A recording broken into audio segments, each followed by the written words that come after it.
So my technique, and as you can see, I can talk for days on this kind of stuff because I care about it so much. Believe it or not, I have the ability, usually at the start, particularly with people that I know might not see the world like I do, which is a bias towards balance. Okay. I'm actually biased when I say that. I'm being biased to not being in one side or the other, but to being in the middle. So I tend to start, again, like I mentioned, by asking them to share their views with me and why they think what they do. And I listen attentively.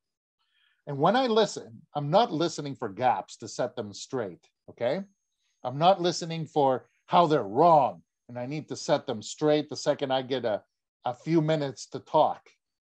I'm looking to see where we can actually have a unifying something to speak about. And when you make other people feel important and show to them that you understand what they're saying, right? Then that's where we want to create goodwill. So I listen attentively, I listen for areas that unite us, then I say those things back to that person, right? And then instead of saying where they're wrong, right? Because where I think they're wrong, I want to communicate as well, right? I tend to ask them, but what about this that some folks might say, right? So that it's not personal. Create a safe way to draw out from the other person something that may be flawed in their thinking or where they've misinterpreted data, right? Or where they might be going down the wrong pathway, right? So that's what I tend to do. That's with groups that I know I'm meeting that might be opposed to the way that I look at things in balance. With my own groups that think like I do, right? That say we should do this. And those groups tend to always have bias towards balance, but always come from one sector, okay? So it's like, I want Canada to do better, but nuclear is this, or oil and gas is that, and hydro is this, and right? I play when I've won the goodwill to speak, because if I do it before, then they turn off, they click off, right? They don't listen to you anymore, right? I tend to play devil's advocate on behalf of whoever they're not talking about. So whatever they're saying, if they missed someone else and it's my group, right? And we have, the goodwill and ability to comment, I'll say, interesting, but what about nuclear, right? This. Oh, but what about oil and gas? This, or what about, And so, I used to teach in the MBA here in the Haskayne School of Business at the University of Calgary. And I taught the business of oil and gas and the business of clean tech, enertech. And in oil and gas, I would canvass the students and ask, who wants to work in oil and gas? And we're in Calgary, right? Headquarters of a great many oil and gas groups. No one wanted to work in oil and gas at the start. By the end of the course, when they understood where they could make the most impact in some areas, they did want to go there because that's where they could probably make the most impact, to be honest. So it's about switching the way we view things is the easy answer.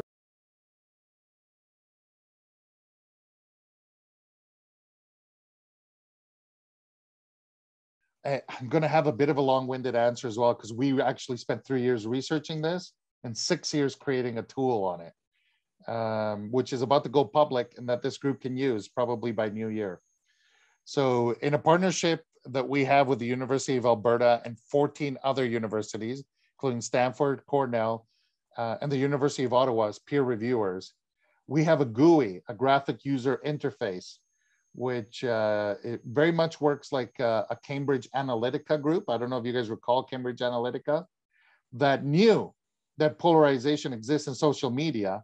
And by using certain terms, by using the Internet of Things, artificial intelligence, and big data, they could coerce politics by that group. And of course, now Netflix has a special on it that shows you how they swayed certain political outcomes, right? Based on this.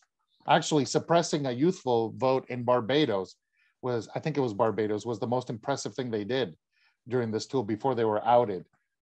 Our tool works very similarly to that on energy and location. So you go into that tool and you say pipelines in British Columbia, and it actually scans Twitter first, Facebook second, and others, and gives you a feed out of very hoity-toity, erudite, that means academic alignments that tell you where the conversation is, what words are using, who's saying them. And so if you want to join the conversation, you go there to have an impact. So to answer part A of your question, social media is the battleground. That tool is based on research done that took what's called, the common vernacular stuff that has checks and balances. If I say something on the news, right? Or if I say something in the newspaper, right?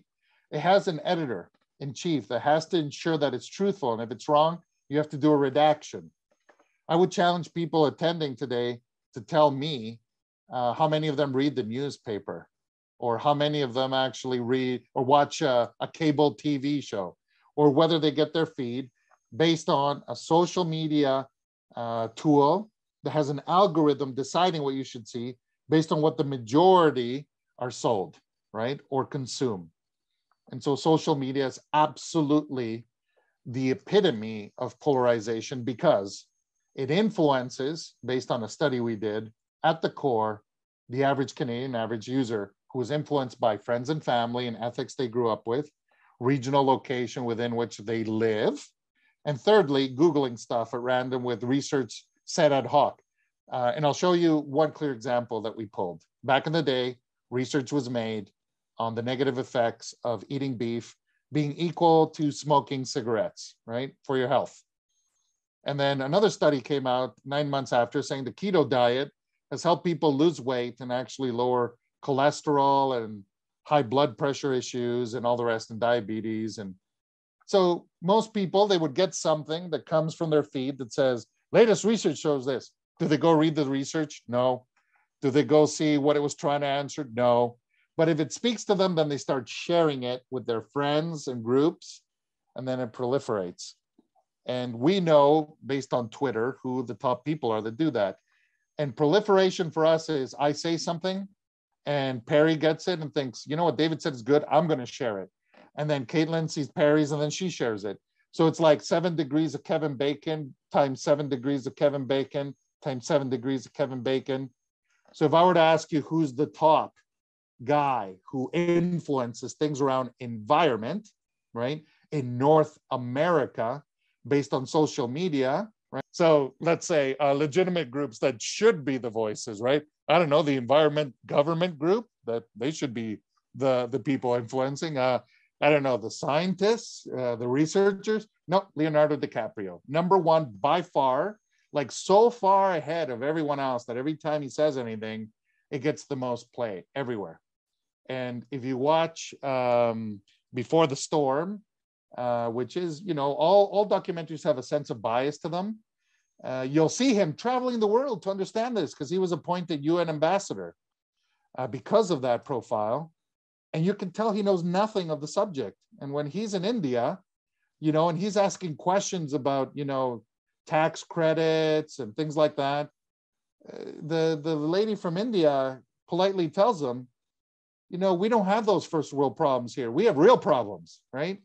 It kind of sets them straight. So you can tell that I am biased when I see anything in exaggeration and when people are fooled. I have such a disdain for that on both sides, to be honest.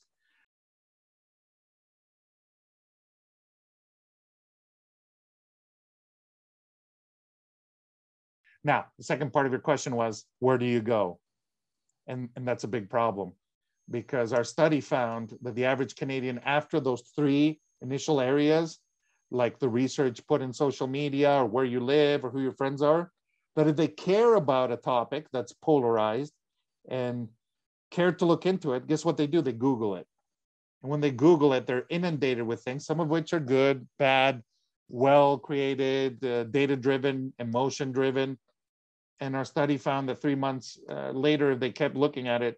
They're so confused, even if they read it, that they end up making an emotional decision on where they stand rather than a logical one, because it's too much. So there is no one place I can point you to.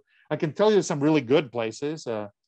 Positive Energy does fantastic work with regards to looking at this equation, including polarization, right? They put out a number of pieces. I enjoy reading their things. I very much enjoy the work being done out of the United States Energy Association, which is a group that collaborates within industry to tackle the big problems of the United States, does it quietly, just action driven. They don't want to be lobbyists. They don't want to promote something. They just want to fix the issues. And they have two big wins that I believe they're the source of getting done for the states. One is top producer of oil and gas in the world. And the second one is top geothermal entity in the world. And it's based on collaborations within that group. And I encourage the students, because you don't get any airtime to these groups, right? Because they don't tend to want to brag or talk about things. Go and Google the United States Energy Association, see who's on their board and who's making decisions. And you'll see all energy sources are included. But they know, and I hate to share this, that there are groups created to lobby on behalf of certain industries. And so they don't make their voice very loud because the economics behind those groups depend on that, and some of them belong to those groups. Their shared vision, which I think we share in common here with SFC, is promoting Canada to be a leader and to do things that they're currently not doing to lead.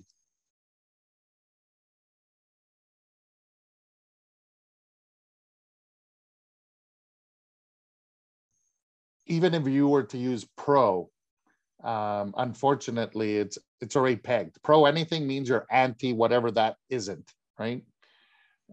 So I'll share a little bit that I don't have in the slide deck, but that we also talked about, is the research around how you ask things also matters, right? Because it leads to going somewhere. And I'll use a positive energy example that's quite well known. Right before the last election, 2019, not this one, the one before, they had a study on polarization, and it was Stephen Burke from Carleton, I believe. But he asked generically, imagine if I asked you this: should the transition in energy in Canada be balanced or aggressive, right? And so it allowed you to define what that means. What's aggressive, what's balanced. The wording itself alluded to something, right?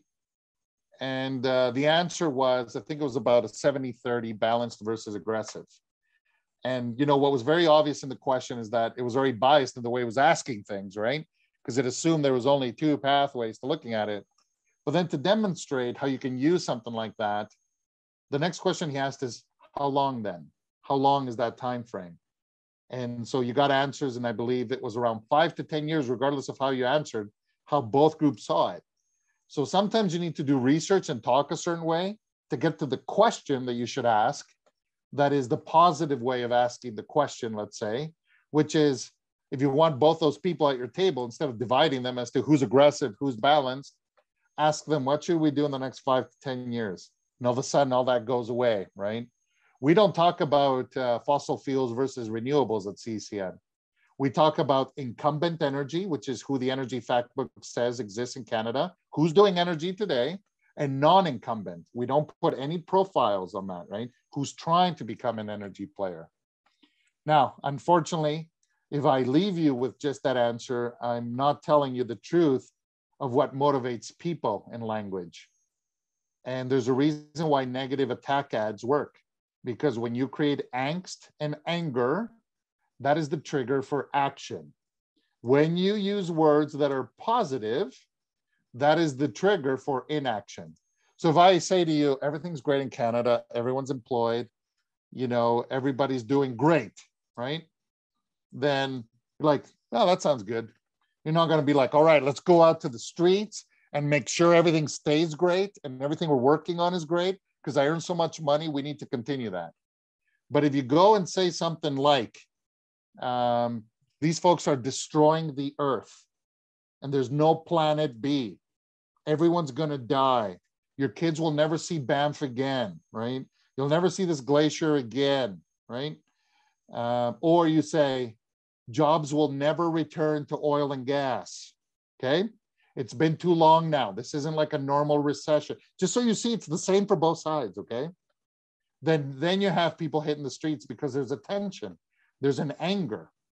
And where we see it the most is with astroturfing type of things. I don't know if you guys are familiar with astroturfing. It's when you pretend to be one thing, but really you're something else with a manipulator behind you trying to have their agenda pushed forward, right? Where you pretend to be green grassroots and you're not, you're fake. This is a big deal in the United States right now, right? And there's a lot of them being outed, and it takes away all legitimacy from actual groups trying to do it, right? So just be aware that I like to think positive. I like to think what we can do, not what we can't.